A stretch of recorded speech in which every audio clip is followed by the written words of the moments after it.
The New Warehouse Podcast, hosted by Kevin Lawton, is your source for insights and ideas from the distribution, transportation, and logistics industry. A new episode every Monday morning brings you the latest from industry experts and thought leaders. And now, here's Kevin.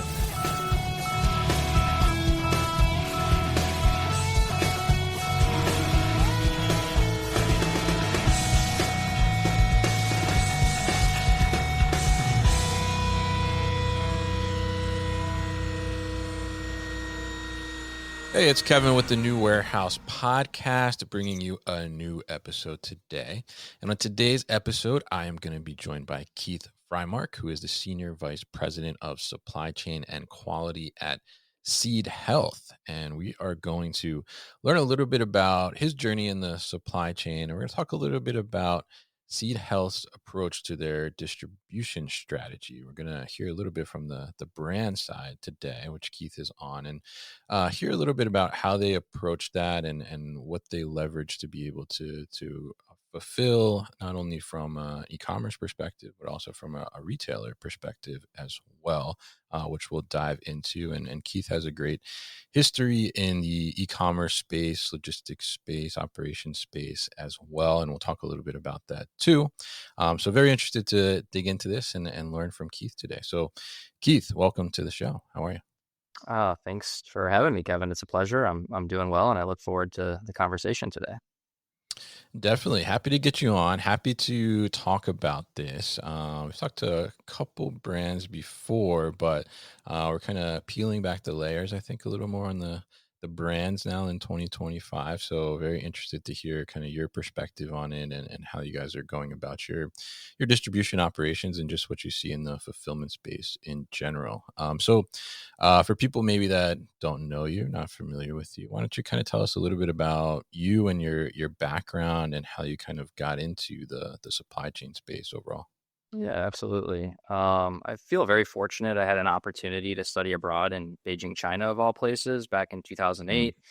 Height of the Beijing Olympics, and the world looking at China. And I felt like it was a really good opportunity for me to go over there, being a business major, get my feet on the ground, and learn as much as possible. So I did a study abroad program there. And when I graduated, I decided to move back. I'd actually majored in entrepreneurship. I wrote a whole business plan. I was thinking about living in my parents' basement, eating ramen noodles, the whole start, bootstrap your business story. But that really wasn't my passion. My passion was China. So I hopped on a plane and didn't really have much of a plan. I didn't have a place to live.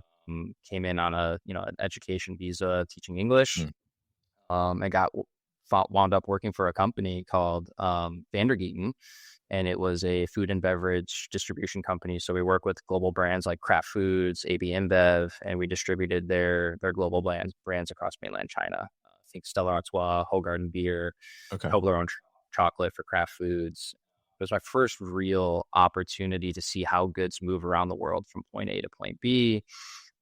I got involved in the customs side of the business and saw my boss, go take some cash over the, customs agents and do a little bribery to clear goods. And okay, interesting. It was very, very fascinating. But got a lot of exposure and thought to myself, I learned Mandarin and thought to myself, best of both worlds would be moving home to Chicago and kind of coming back here for business and helping brands do business overseas in China. So worked for a company called Contigo, a water bottle company that was acquired by Dual Rubbermaid back in 2014 for $309 million. Believe it or not, pretty big acquisition in the water bottle space. Yeah, definitely. But had an opportunity to do a lot of contract manufacturing, quality control with that organization. So I was responsible for procurement and logistics. We were working with the factories. We were submitting tooling orders for new product development, going through all the sampling, placing purchase orders, building container loads, shipping them to Costco, Mexico, Costco, Korea, and, direct to Walmart as well. So it was a really good exposure to the retail side of the business, and concurrently also was responsible for running their social and ethical compliance audits for Costco programs, for Walmart, and learned a lot of just, kind of what to look for in factories, especially overseas. Sometimes it gets a bad rap of child labor practices and, fair Yeah. wages, and so ran that program. And that was really like a stepping stone in my career, and continued to work in the space for family owned businesses. Did a couple, stints in different categories, medical packaging, and then decided to move to San Francisco in 2015. And that's where, startup world really blossomed for me, and started Yeah. working on the brand side, subscription business, omni-channel, Amazon, FBA, FBM, Vendor Central, Target, Walmart, Walgreens, all the retailers of the world, and have been doing that for the last, decade, coming in, building teams, optimizing supply chains, evaluating supplier networks, looking at P&Ls, cost control. I think, Mm. we have a unique opportunity in supply chain to pull these large cost savings levers. It also has the opposite effect too. If you're not forecasting correctly, or you don't know what something costs, factor that over 2 to 3 million shipments, depending on the size and scale of your business, it can add up pretty quickly in the Yeah. negative or positive side. So yeah, I feel very fortunate in my career to have worked in all these areas of supply chain, procurement, logistics, sourcing, international, domestic, quality, and it's made me a well-rounded operations executive today.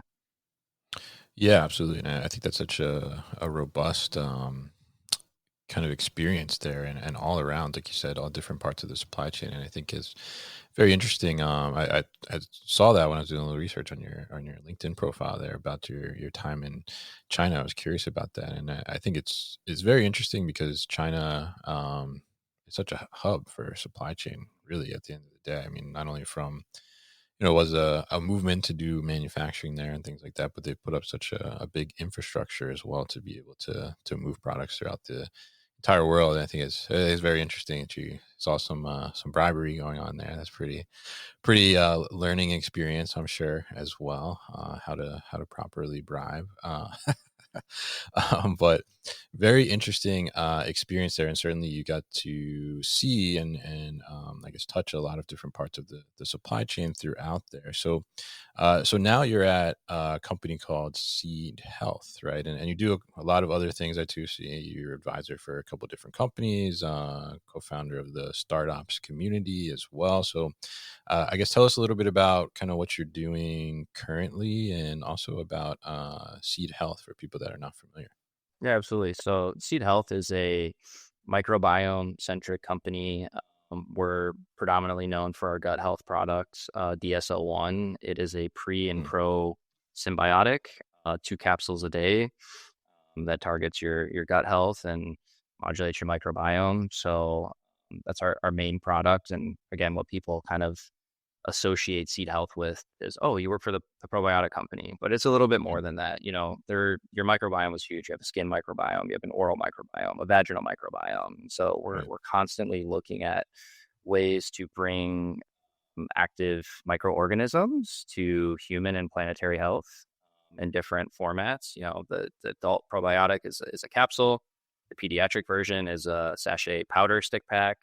Mm. This recent May, we launched a vaginal suppository for the vaginal microbiome, and continuing to explore, all facets of microbiome health. So it's pretty exciting.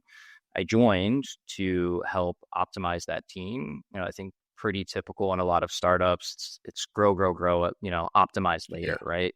Hmm. We don't understand, what we're paying for, but it doesn't matter because sales are going like this, hockey stick growth. Yeah. And so, when I joined, we were a team of two. Fast forward to today, we're a team of 10. Quality also Nice. sits under my purview, and we focus on end-to-end supply chain.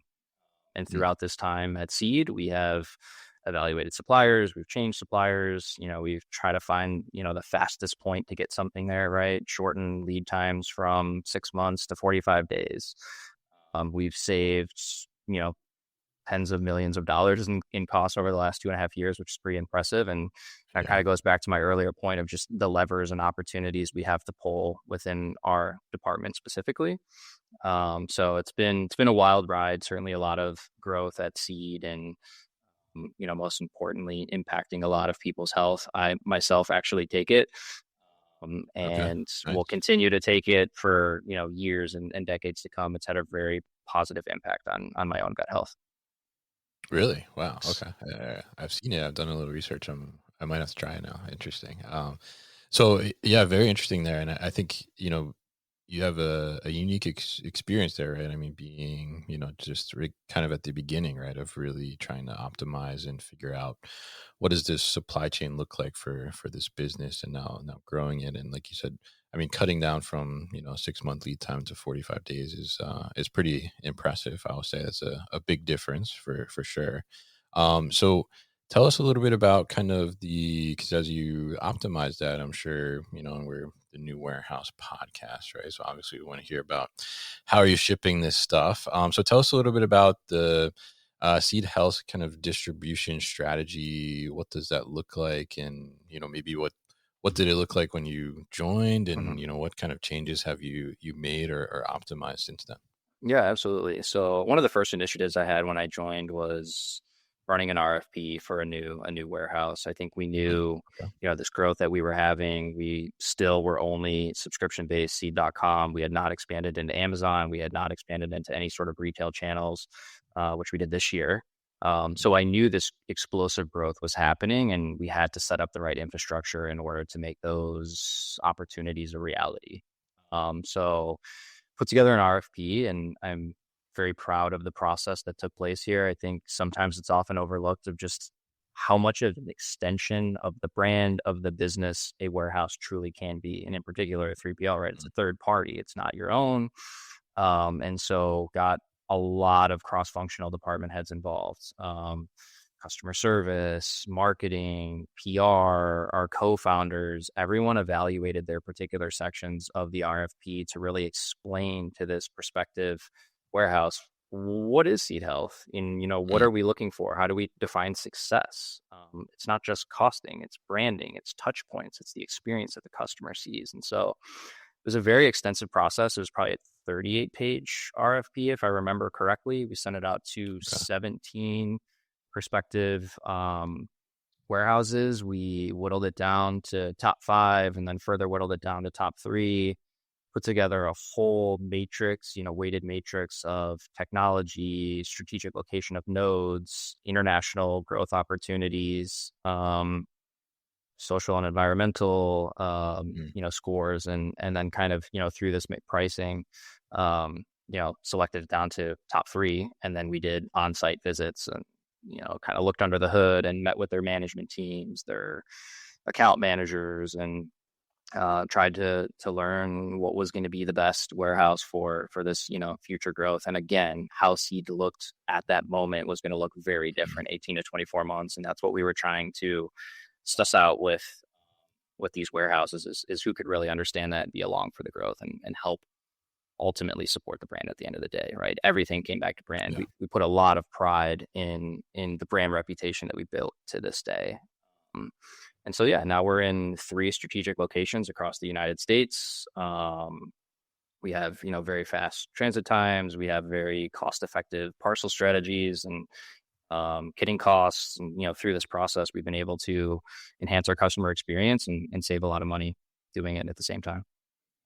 Yeah, I think that's great too, and I love that you're kind of the first thing you said in there was important during this RFP process was the brand itself, right? Where I think a lot of times people are, and you did mention cost and price in there, which certainly is a factor as well. But there's a lot of other of these kind of surrounding factors for the brand too that are important, and I love that you kind of put the emphasis on that. And I will say, looking at Seed and what you guys do and your social media channels and the website, I can see that the brand is really important. And I think I will say just it's a super cool website too, as well. People should check it out. But, I think it's interesting that the emphasis there. So I'm curious, before we dive more into like the fulfillment process and things you guys are doing now, um, when you looked at that, what was the reason to go with like outsourcing to a 3PL versus maybe trying to figure it out on your own? Because from what I can see, I mean, you guys only have a couple SKUs, right? So not too complex on that side. So I'm curious what the thinking was there. Did you think about doing in-house fulfillment at all, or was it always focused on outsourcing? Yeah, a couple of things to unpack there. It's funny when you mentioned just a couple SKUs. I remember having the Sure. conversation with the CEO and co-founder of Quora, where I spent almost 5 years prior to joining Seed, and Mm, mentioned I was going to be joining Seed, and he's like, "Oh, at that time it was literally two SKUs." Oh, he's like, yeah. "Oh, that should be quite nice." And Quora was cacophony of SKUs and Mm, permutations and all sorts of options for D2C customers, Amazon, et cetera. And then I got there. It's like it may be a couple SKUs, but we manage everything end to end. So mm, this isn't just a turnkey supplement that you go to a co-manufacturer and you say, okay, give me, 1 million bottles of this. We're mm. Got it. biofermenting the strains, we're ordering the strains, we're testing the strains prior to production, we are building the finished goods, we're ordering all the packaging, we're developing the SOPs for kitting. And so there's a lot of work that goes into just a few SKUs. I think for for myself Mm, and our team, yeah. certainly feels like hundreds, if not thousands. But I have managed our own warehouse before, not at Seed, at a different company. And I think there's a reason that 3PLs exist. There's a lot of headaches Mm, that come with managing a warehouse, mainly staffing, right? You have to find yeah. staff, you have to manage staff, you have to train staff. There's a lot of issues that come up with people not showing up at work. And so, then you get into temp agencies and all of that. And I think there are certainly advantages and disadvantages to that. I think where Seed was and continues to be is strategically leveraging the use of a third party. They have the infrastructure in place. They have nodes where we needed them to be, opportunities to expand international. We do a lot of international shipping today, and I think there are advantages to being on site in a international company and doing distribution from there. So um, that's really ultimately what it came down to is I did not have an appetite to manage and build infrastructure of our own warehouse. Mm, And knowing how fast we were growing, I had to hire, I had to focus on building out that team, going from 2 to 10 and, trying to do that while building a warehouse, while getting ready to, expand omni-channel, Amazon, mm. retail. It's a lot of work. And so I think that's where the benefit of a 3PL comes into place. We'll be back after a quick break. I hope you're enjoying this episode. Do you want more warehouse content delivered to your inbox? Sign up for our new email series called Warehouse Wisdom Wednesday to get an educational series of emails on warehouse basics delivered directly to you every Wednesday morning. Find the sign up link in the show notes. Interesting. Yeah. Yeah. And I think that's interesting too that you mentioned that because I was looking at it, I'm like, oh, there's, like three products essentially on the website. Right. And I'm like, interesting. I wonder, why that is. And that makes a lot of sense, that you're having to, do, all this biology stuff, I guess that you're talking about around the Mhm. microbiomes and things like that. So there's a lot more to manage on the supply chain side. And I think what you're saying is it makes a lot of sense is we have to worry about this side which is maybe a little more complex, right, to get the product together itself and produced and manufactured.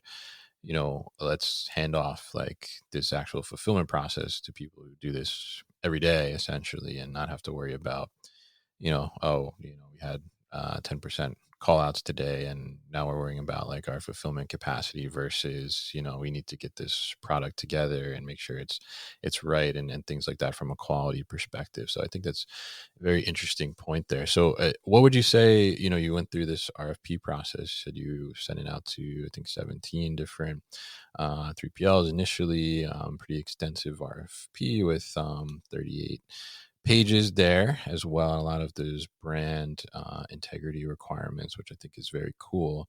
So, what would you say for people that maybe are kind of going down a similar path? What kind of advice would you give them, and how would you tell them to, I guess, stay true to themselves in a sense, and make sure that they're able to maintain that integrity like you guys went after as well? Mhm. Yeah, it's a great question. I think it's really understanding your needs, right? Mm, we talked a little bit about my background. I advise companies, and I've been through this situation a lot with own brands that I work with, and just other customers and brands that I advise on the side. But it's really understanding what those requirements are. Are you going after cost? Is just the lowest cost denominator your objective? Trying to save as much money as possible? Is it service? I think oftentimes what's overlooked is warehouses are going to have problems. And no one's 100%, nobody's perfect. But if there's a problem, am I talking to the owner of the company? Am I talking to executive management? Or am I just talking to some account executive? Is that account executive on the floor at the warehouse? Or are they in an office building in another state? Right. And so it's just really understanding those objectives. What are you trying to solve for today? And what are you trying to solve for 2-3 years down the road?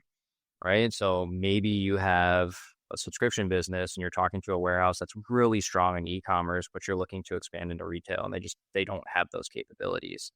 Well, now you're going to have to either find a partner that's capable of doing both, or you're going to have to split that. And you're going to have a partner that focuses on subscription and a partner that focuses on retail. And that's okay.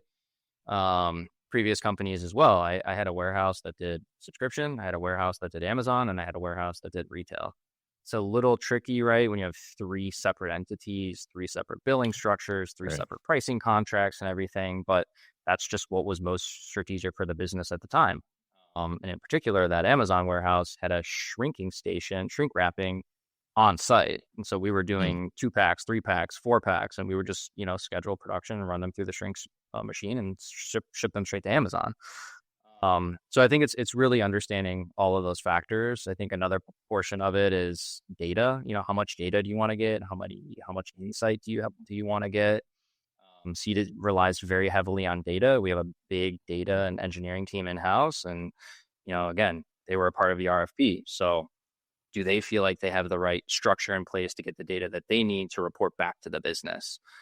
And then impact, sustainability. We do a lot of sustainability initiatives at Seed. A lot of people have these reports they send out. And so they're just all factors that need consideration. And I think sometimes it's often overlooked where, all right, somebody's offering you some savings on fulfillment, on kitting, on shipping.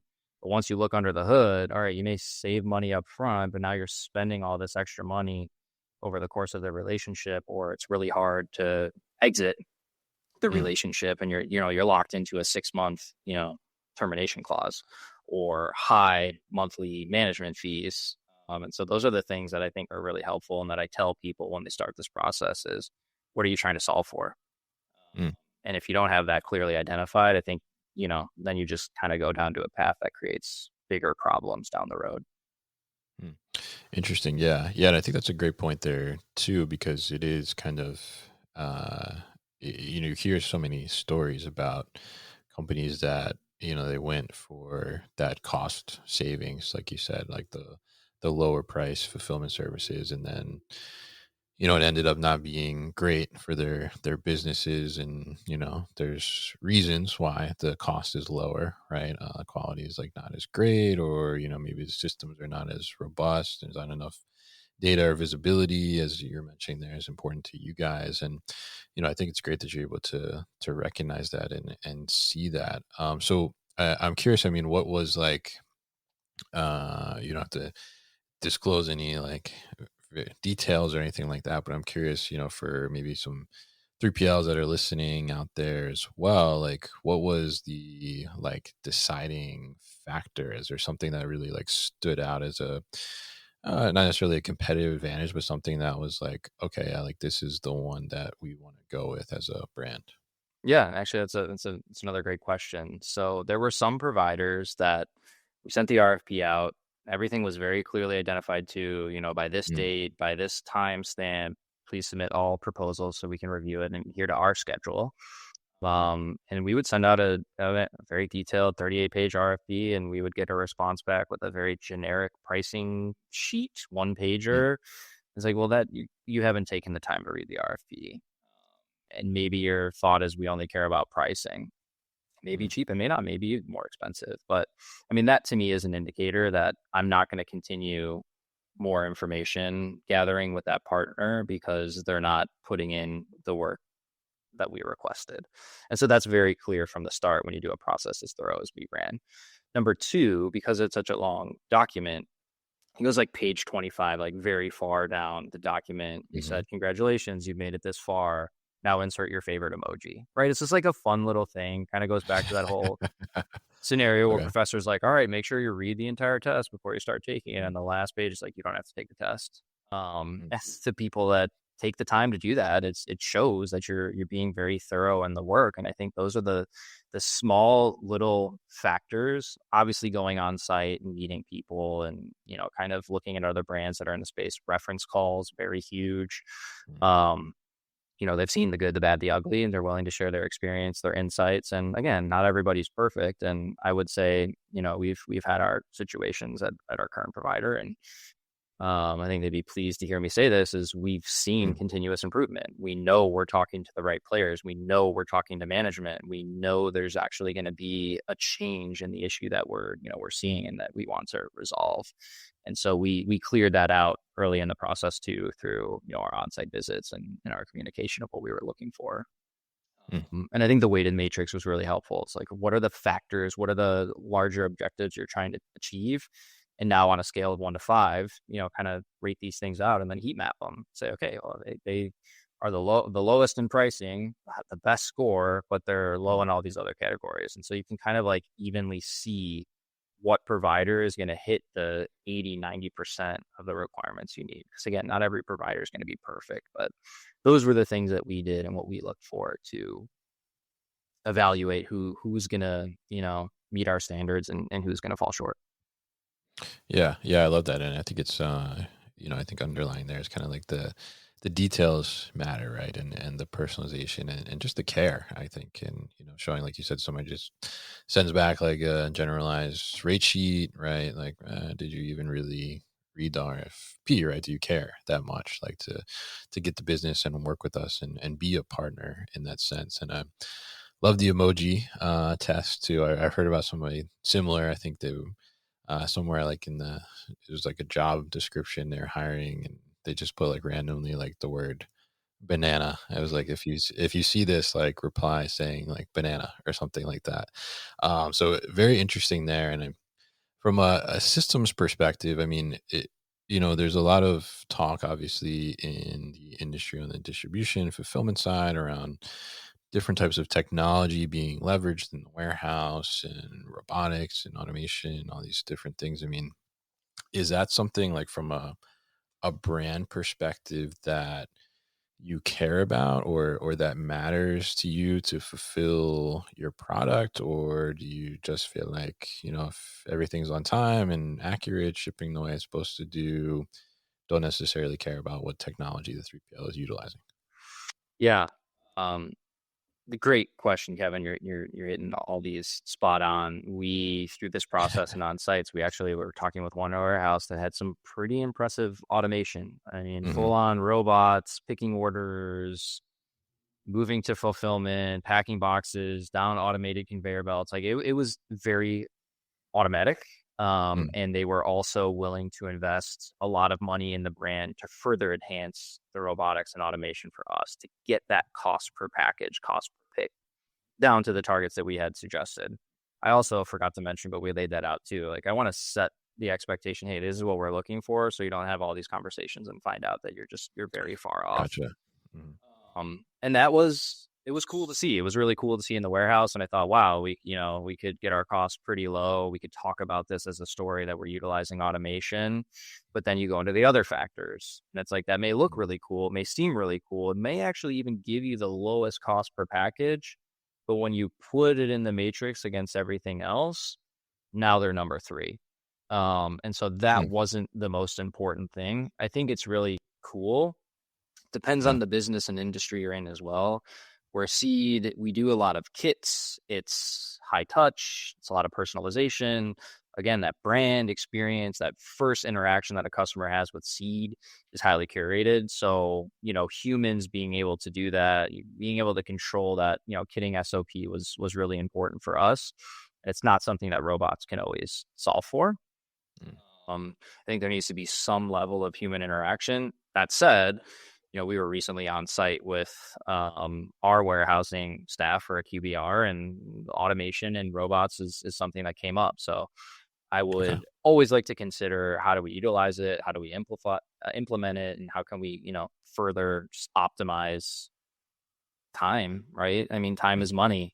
That's where the savings comes from, and your ability to scale and ship out more packages. So it's something we're constantly evaluating, but it's just not something that I think is the number one requirement by any means. Mm. Interesting. Yeah. Yeah. I was curious about that because, talk to people on both sides of the table, and, some brands are kind of like wooed by that in a sense. And then some 3PLs, I've heard stories too, where, they have a little bit of automation or a couple robots or something. And then they have, a potential customer going to come do a tour, and they're like, "Oh, okay, let's wheel the robots out." Right. But they're not really like leveraging it or something. So I was curious, like, if that's important. So it's interesting to hear how even though that was, captivating to you and capturing the attention, and, you saw potential there, as you go back to that matrix and weighed it out, it really didn't, I guess it factored in slightly, but not to the point where it was, leveraging it over another potential partner in a sense. So it's really interesting to hear there, and interesting to hear how you're kind of recognize that human element in the sense of being able to, I guess, because at the end of the day, what you're saying is that you have the human element where the human is ordering the product, right? They're receiving that as the customer, and you want to give them a very unique and kind of curated experience, it sounds like, for somebody receiving this product.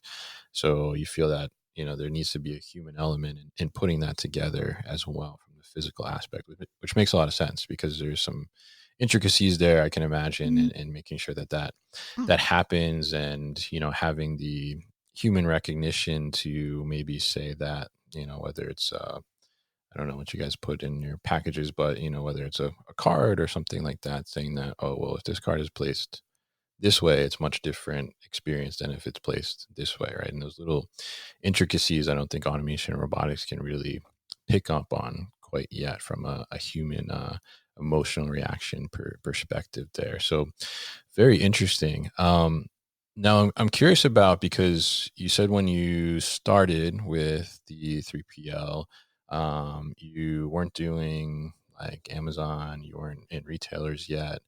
So all that's kind of come about, and you guys got into Target as well. I saw you in my local Target, actually. Coincidentally, like a couple of days after the first time we connected and talked. But tell us a little bit about how that kind of evolution happened from, making sure getting your product, I guess, compliant to be able to be somewhere like a Target, and then working with the 3PL to make sure that they could do that type of thing as well. Was that something the 3PL was already doing for other clients? Was this new to them? How did that kind of evolve and come about? Yeah, absolutely. So, like I said, I mean, early on in the process, we knew that this was the eventual outcome, that we would launch onto Amazon, that we would go into Mm, additional retailers. And so we asked them, do you ship to Amazon today? Is it a vendor central setup where Amazon acts as a retailer and is issuing POs that you fulfill? Is it a seller central relationship where the brand controls that, right? And it just basically acts as a virtual warehouse. So you control pricing, you control, basically the sky's the limit, right? It's a mm, it's a virtual warehouse. And so you send as much inventory as you think you're going to be able to sell in the next 30, 60, 90, 180 days. And so we knew that we could check that box in advance. They had done business with Amazon, with other brands before. We actually utilize a little bit of FBA, the seller central relationship I just talked about, and FBM, fulfilled mhm. by merchant. One of our products requires refrigeration prior to shipment. So we can't Oh, send that to Amazon. We have to ship from our warehouse. It goes through transit, goes to the end customer. It's fine, but we just try to refrigerate it throughout the storage, the life of the product. So that said, that was something I was having conversations 2 years ago. Do you do FBM? And, who do you mm, do FBM with? And so we knew by the time we had to pull that trigger, which we launched FBM like not too long ago, like mhm. literally a Okay. couple months ago. And we had this conversation 2 years ago. So it's things like that. Same thing on the retail side. What retailers are you shipping to today? Do you do any sorts of consolidation programs? So I worked with a big warehouse that is actually one of the top consolidators in the country.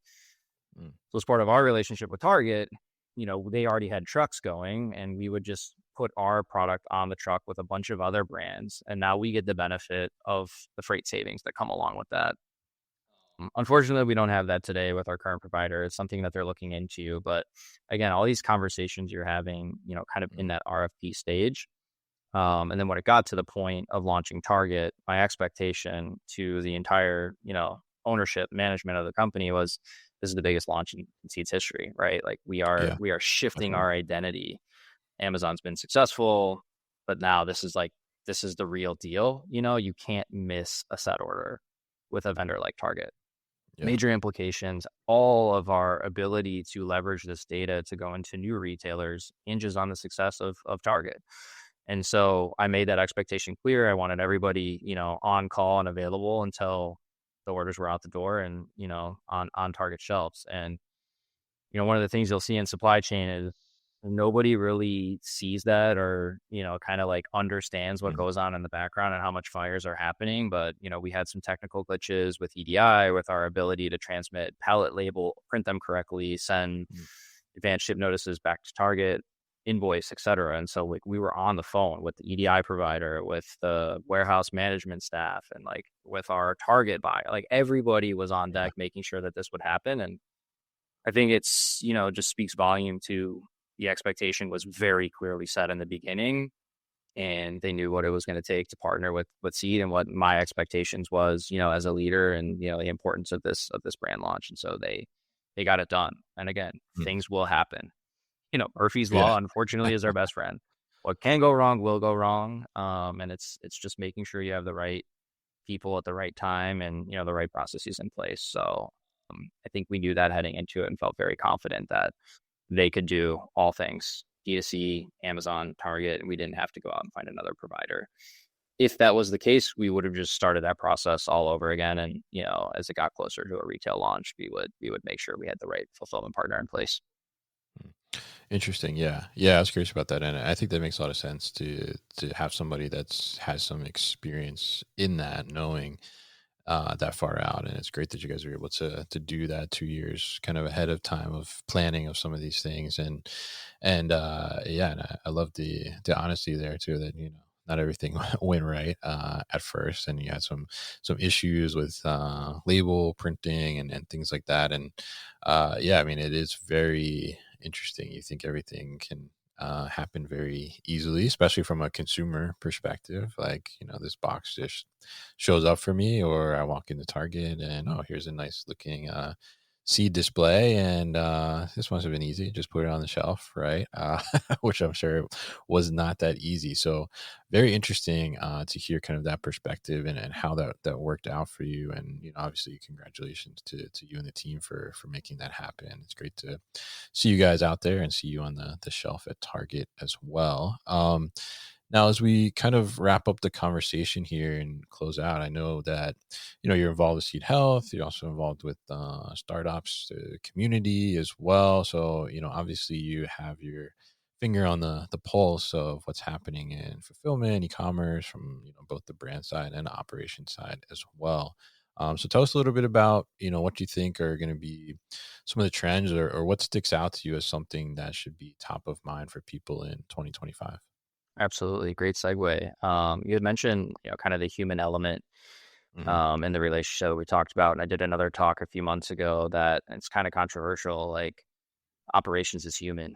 We Yeah. talk about AI, blockchain, all the kind of advancements and how that's going to impact supply chain in particular. And I'm thinking, I've been successful over my career because of the relationships I built, the relationships that I built with suppliers who I work with at this company, and then go to a new company and maybe I don't work with them, but I still stay in contact with them. And then I go to a new company and like, here we are working together again, or they can reference somebody to me that helps me with a new business I'm working with, or perhaps somebody like a friend, that needs help, a peer in the industry. And so, um, that's what we've been able to build with startups. And I think that's been so exciting. And, this question, where I go to ask it and to get answers is the startups community. We have a Mm. community of over 200 excellent operators at, top D2C startups, director level and above. And, we're kind of all like crowdsourcing off each other. What problems are you running into?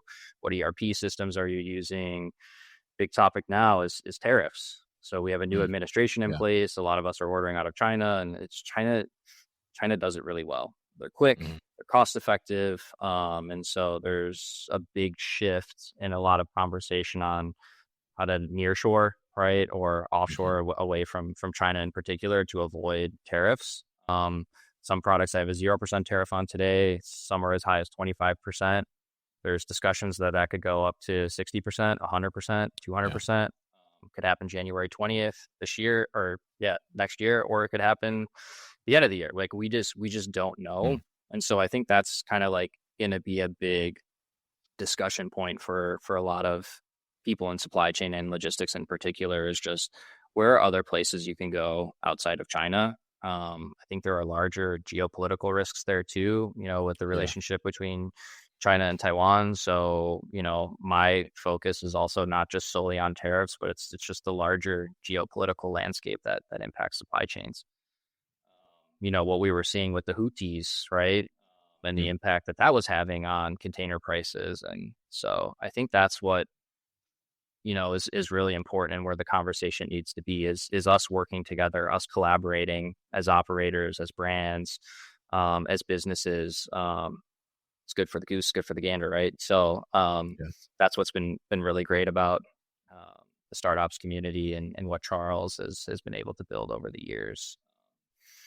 So hopefully that answers your question, but I think there's going to be, certainly a big focus on tariffs. Mm. Certainly a big focus. Matt Hertz is another person in the space, Yeah. who talks a lot about just kind of like the consolidation happening in the 3PL world. And we've seen it. We've seen, Mhm. bigger 3PLs active in the acquisition space, Pitney Bowes, shuttering down. And so I think there's going to kind of be a continued just reorganization of what that landscape looks like, and where brands, like who is kind of going to be in the top of that RFP network in 2025. I think it's going to come down to a select few individuals that have continued to grow and grow, Mm. and focus on that strategy specifically. Yeah, yeah, I think that's some great insight there, and I think that's definitely something that's a lot of people are top of mind is what to do in this tariff situation. And I think I was reading actually I think I was reading Matt's newsletter yesterday, last night when he sends it out on Sunday there, and was talking about some of the stuff in there and some breakdown from I think it was Izzy from Portless actually. Pretty interesting stuff and ways to look at it. So it'd be really interesting to see how that kind of develops and what kind of contingency planning goes in place and what the real kind of long-term impact is on that too as well. Yeah, and I think that 3PL kind of consolidation will be interesting to see as well. But I think, as you mentioned earlier in here, that those that are attentive to that detail, I think, can be able to create a true partnership and work and evolve along with the brands that they work with as well. Will have some lasting impact, and hopefully we'll have a long history in the logistics world as well. So very interesting insights from you here, Keith. It was great to learn about how you guys are approaching your distribution strategy, how you're working with 3PLs and developing those relationships and maintaining that brand integrity overall, which I think is really such a critical part to being able to have success in today's landscape. And really appreciate those insights that you shared with us. So if people are interested in getting in touch, or maybe they want to try out Seed Health as well, what's the best way to do that? Yeah, look, I'm pretty much an open book. So kfrymark@gmail is my email account. You can contact me on LinkedIn as well, and happy to help with a seed code. Our coupon codes are always changing, so I'll happy to share the latest and greatest, as well as just to network or talk about connecting in the startups community. So that's the best way to get a hold of me. All right, great. And we'll definitely put all that information and the podcast notes, as well as at thenewwarehouse.com as well. And yeah, definitely check out that Seed Health. As Keith said, he will take it for many, many more years. Big life change. So I'm going to try it too as well. So appreciate you coming on the show, Keith, and sharing your time with us today.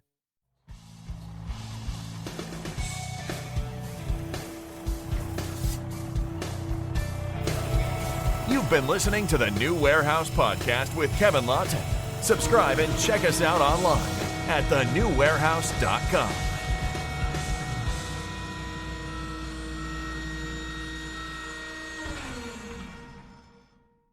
Enjoyed this episode?